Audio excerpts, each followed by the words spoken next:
Well, we've marked the end, everyone. We have marked the whole end of the franchise, and I will say, we had a little pun not intended. So didn't realize this until after I planned to say this sentence. We had a hiccup. Pun not intended. Had a hiccup with the last film. And we've turned back around. How to Train Your Dragon, The Hidden World. I like this one. I really do. I like this one. And in some retrospects, I actually like this one more than How to Train Your Dragon 1. Okay. So far, we, so I told you guys I was gonna go through the whole entire original trilogy of the HTTYD franchise. And now we've marked the end. We marked the ending of the series. And we're at How to Train Your Dragon, The Hidden World. I like this one. I think this is so far my favorite. I still don't think this is my favorite franchise, honestly. I'm still not big into this series. But I will say I like this one. And I like this one the most in the franchise, I think.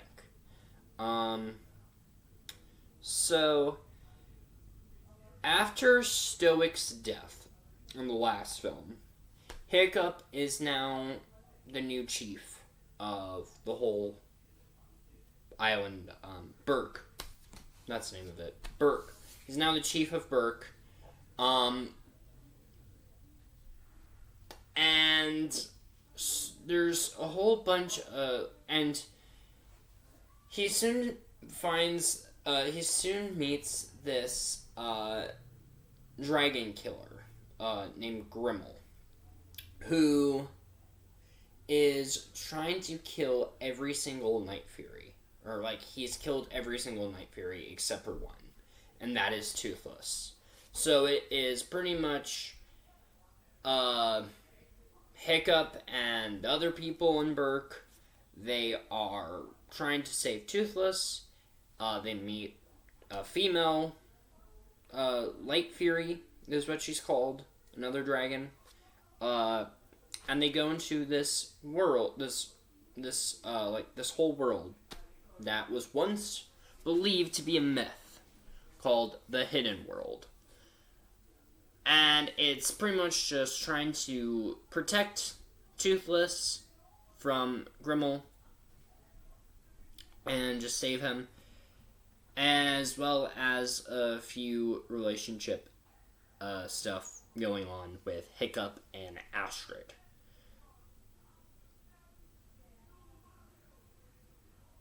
I like this one. There are still a few nitpicks I have. Hiccup and Astrid, I think the relationship in this whole franchise was forced, honestly. I didn't think they have that much chemistry in the first film. And then in the second film, it's like, boom, we're gonna kick you with chemistry. To the point where it doesn't feel authentic, almost. I mean, it feels authentic, but it feels like we went into a different universe, and it doesn't feel like they're sequels.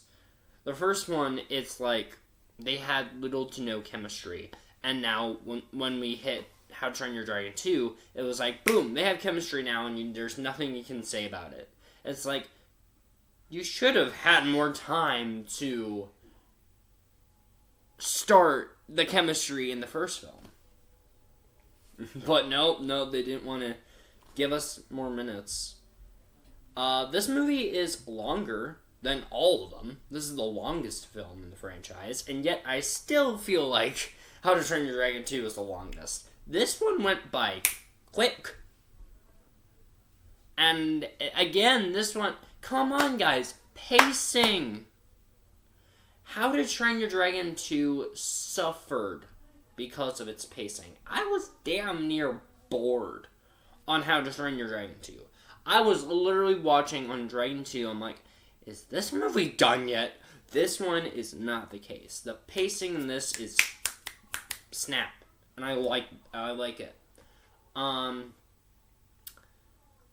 Grimmel, I thought he was a bit of a boring villain, but I did think he was more interesting than Drago. I didn't get into Grimmel as much, but I think he was a more interesting villain than Drago. He had more style, he had more flair than Drago did, and I think with Drago, he just suffered because he just wasn't in it much, and B, he was just so, like, the movie was just boring to begin with. So, like, I think that's where Drago fails and suffers in that end. But, yeah.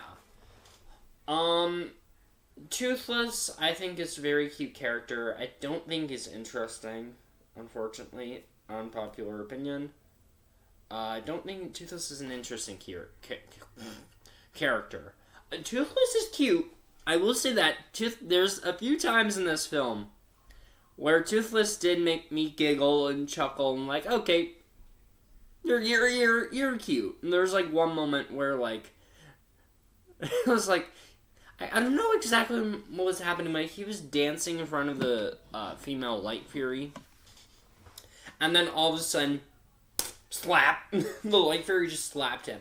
And Hiccup was like, seriously? Because I think it was like, he was trying to impress the Light Fury or whatnot. And he was like being goofy and and then the Light Fury just slapped him. I'm like, okay, Toothless is cute. I don't think he's an interesting animal, however. Unpopular opinion. I don't know. I will say this, they have cool character designs. They have really cool character designs for these movies. Only thing I feel like they lack is the dragons aren't interesting. But this could also just because it's coming from me, somebody who just doesn't get into dragons. It could just be because of that, and I don't know. But yeah, I also liked the hidden world in this. The only problem is I feel like we could have gone the hidden world more. The hidden world, even though it's in the name of the movie, I feel like we only got to see the hidden world for like maybe 6, 7... 6, 7! Only time I'm gonna make that joke. That's not true. I'll probably make that joke a few other times in this channel. Why is this... Hold on.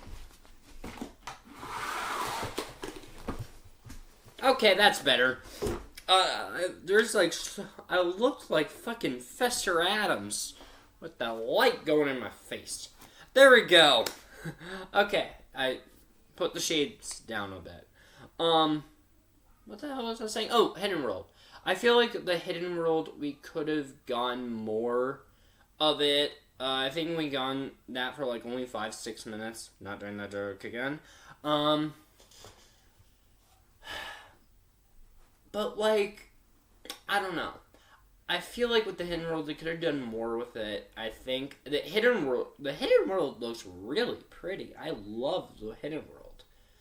It kind of gives me, like, Joel Schumacherized way of filming vibes, almost, if you know what I mean. Joel Schumacher was the guy who directed Batman Forever and Batman and Robin, and he was the one who did the very vibrant, flashy, bright colors on the screen that was everywhere. I love that kind of style. A lot of people don't, and I understand that. But me, I just really dig that style. And that's why I dug the Hidden World, because when we saw the Hidden World that was just full of blues and purples and whatnot, I was like, I love this world. And even when one of the dragons that's... it wasn't Hiccup, it was like one of the other characters. One of the other characters was like riding on a dragon when they were in the Hidden World, and the dragon looked like it was glowing in the dark, and I loved that.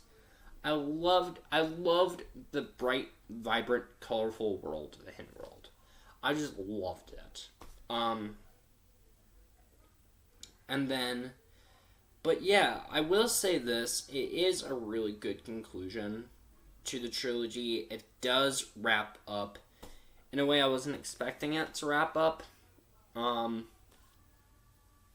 But yeah, it's way better than How to Train Your Dragon 2. I will say this.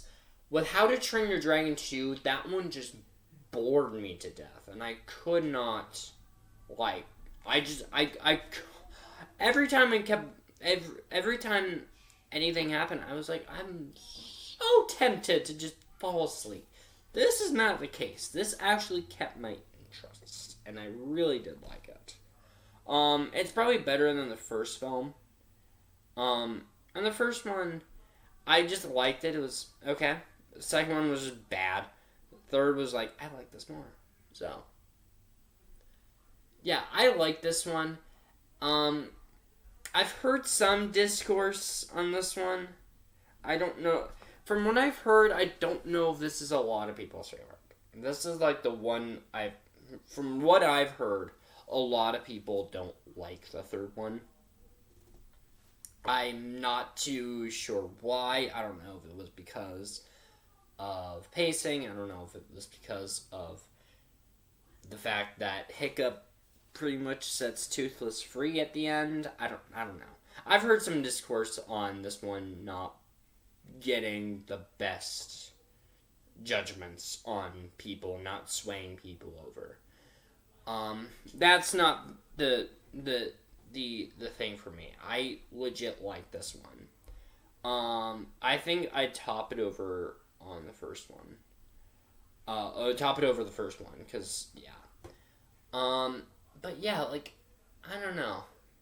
I really don't know what else to say on the How to Train Your Dragon movies, because these movies are really just, like, I like them, but I didn't grow up with them.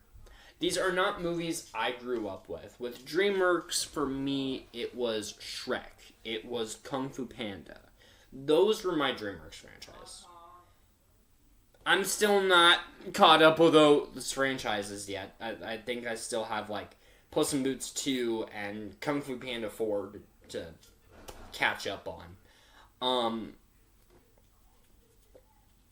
But I legit do like this. I think this is probably better than Dragon 1. Definitely better than Dragon 2. But yeah, I don't know. I liked this movie. But like, with these films, it's just like, I don't really have much to say because I didn't grow up with them. I can't say a whole lot because like, I'm trying to think of what else I want to add. The mom was a fun character in this. I wish we got her more in this, but I feel like having her in this less did help the pacing a bit, so I think it disappointed that we didn't get to see Hiccup's mom more, but having her not be in it as much did help with the pacing, so I do kind of appreciate it for that. I'm gonna be honest. The other characters, like, Rough Nut and, what's his name? Snoutlout, and, the big guy with he just got, like, a mustache in this one.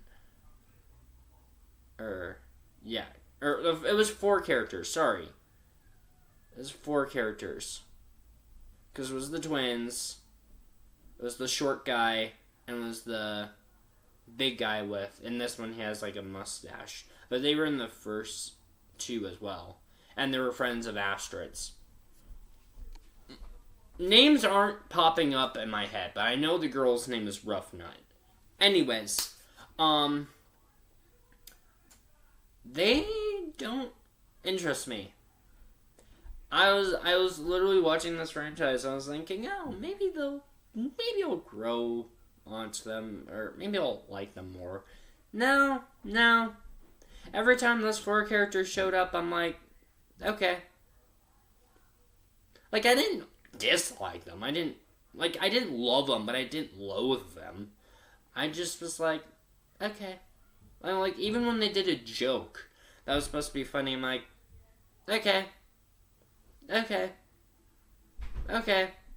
That was not funny, but okay. Like, okay. I don't know. They just weren't interesting characters. Astrid, yeah. So, but yeah, I mean, Astrid's an okay character. Hiccup, I liked him more in this one. I got into him more in the first film. Then in the second film, he just kind of was like a blank slate in the second one. And the third film, it's like, ooh, now I'm back to being fun again. So, I don't know. I don't know. Yeah. I can't really say much about these movies because I didn't grow up with them. These were always the kind of movies where whenever each one of them came out, I'd have, like, a friend group or a few friends who'd be like, oh, yes, another How to Train Your Dragon movie. I'm hyped as fuck for it. And I'd be like, okay. Like, I'd never saw any of them, and I didn't really care. Like, a lot of people were really hyped as hell for whenever another one would come out, and I would just be in the middle like, yay for you! And so, yeah. I mean, I tried to get into this. But, so, overall thoughts on the original How to Train Your Dragon trilogy. They're not bad. I can see why people love them. I could see for people who have fond memories of them that it would mean so much to them. So, like, I'm not saying they're terrible movies. I'm not. They are. They're really good. And I can see why a lot of people would have so much nostalgic memories on these. It's just because I didn't grow up with them, I can't really say much. Because, yeah. So, like, yeah. They're okay movies.